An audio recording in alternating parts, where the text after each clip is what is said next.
Hmm. Good morning, dear Dharma friends. Behind me is the beautiful Columbia River Gorge. Not actually real at the moment, but real to our eyes. Sunrise. Beacon Rock here. Over there, there's a rickety old.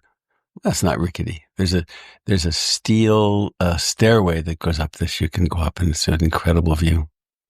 So it is the 10th of February, 2025. And we're going to begin. I'm going to begin with a poem this morning. This poem has been in my collection for decades, actually. And it is the essence of Western psychotherapy.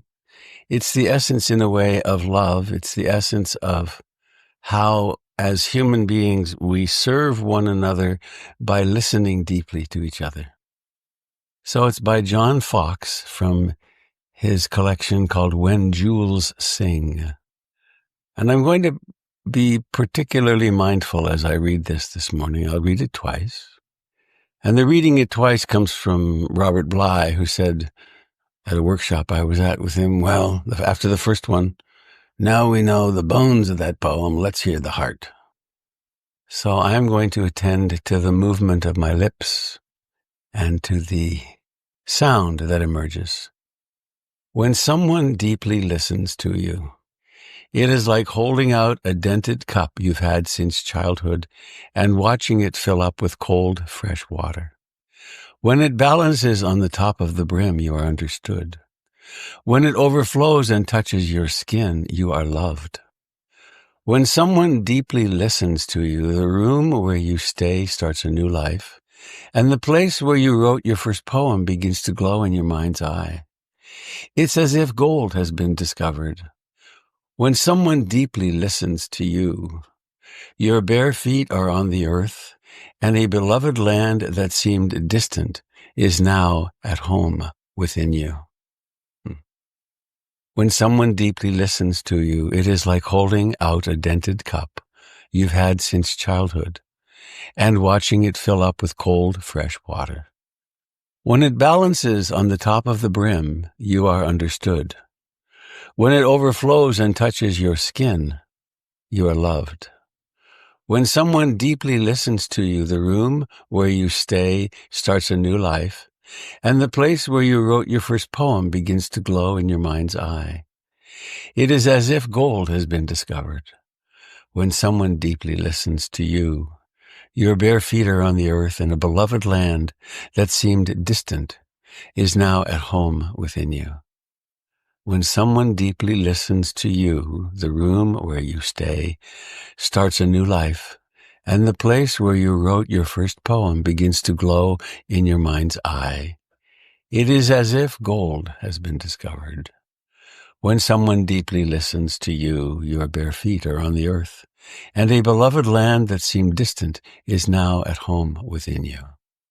Please allow yourself this incarnation, this place that consciousness and matter have come together, to sit comfortably upright. And in my own practice, I routinely, at the beginning, repeat a time or two this blessing, this incantation from Atum Okane, a very early teacher of mine who passed away in the last few months. He was sitting with a group of students in Padmasambhava's cave in Bhutan. They sat for many hours, and the next day he shared this with his students. In the cave, this came to him. Deeply rooted in this living present moment. Deeply rooted in this living present moment. Seeing, perceiving, with a clear, open, spacious awareness. Far beyond fear and doubt. Abiding in luminous equanimity. The path opens before you. Deeply listens. Mindfulness and love are synonyms. There are techniques in mindfulness. There's the whole Satipatthana Sutra, the 4 foundations of mindfulness. But without love, it becomes kind of a spiritual exercise room. It's not a very good analogy. It becomes dry. It is dry. So what if we were to sit here and simply be awake, simply be willing to experience reality on its own terms? This body is alive. It doesn't take concept or thinking to feel the life in your hands and arms, to feel the pressure of the body against the chair. It's just alive.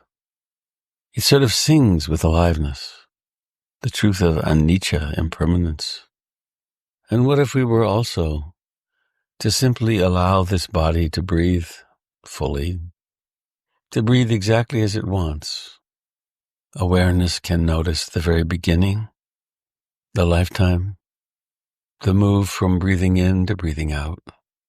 It can notice the decline and the vanishing of each breath.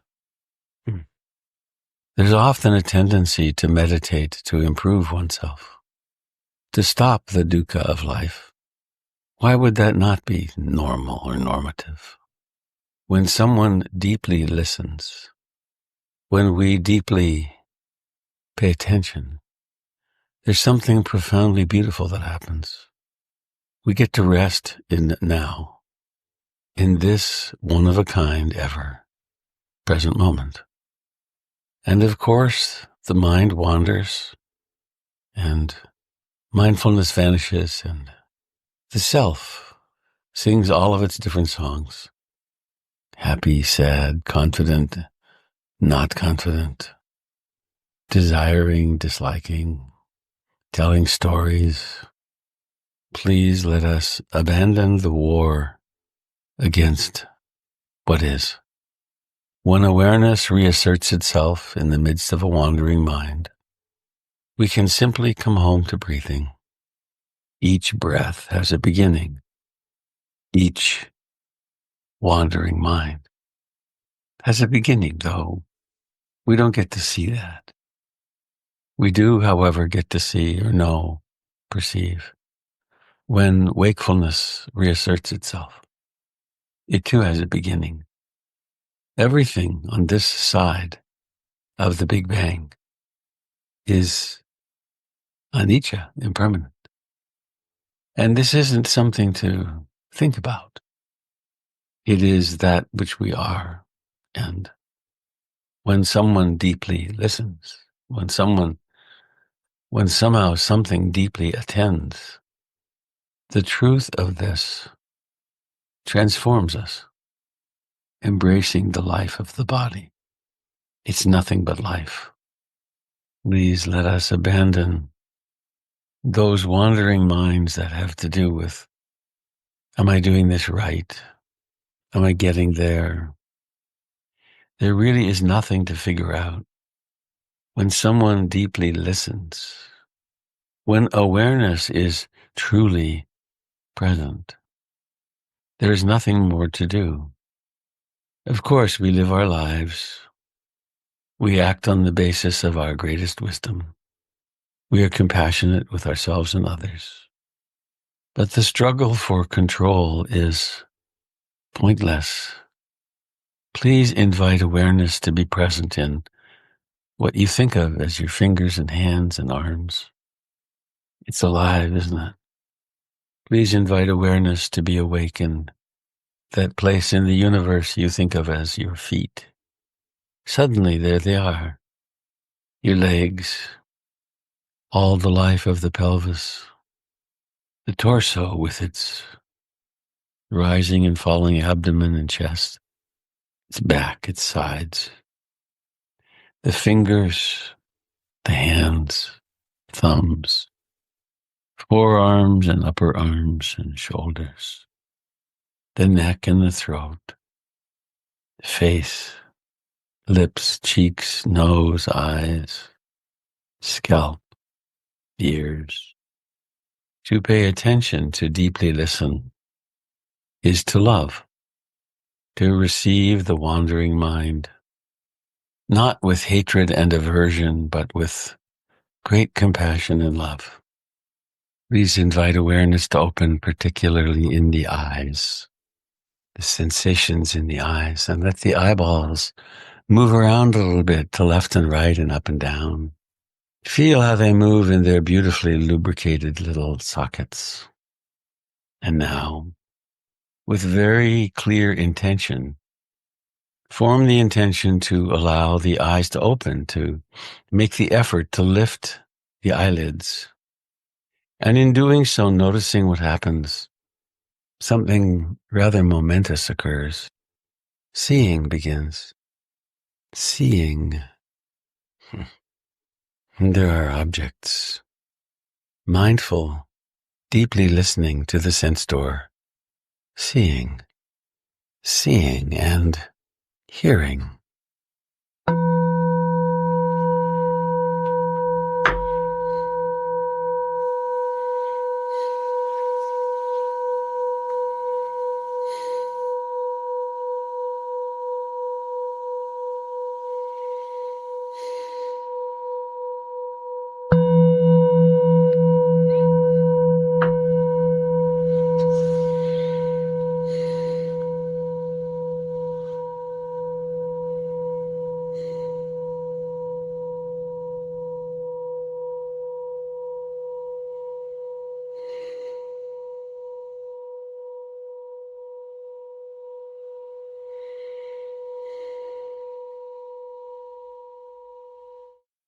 Thank you for being here and participating. For those of you on YouTube or Facebook or other places this appears, I invite you to visit my website, robertbeatty.com. And I have an upcoming class on loving kindness, a 4-session class, Wednesday nights. And also I am available for individual consultation and training. You can get information about that on the website as well. So thanks for being here.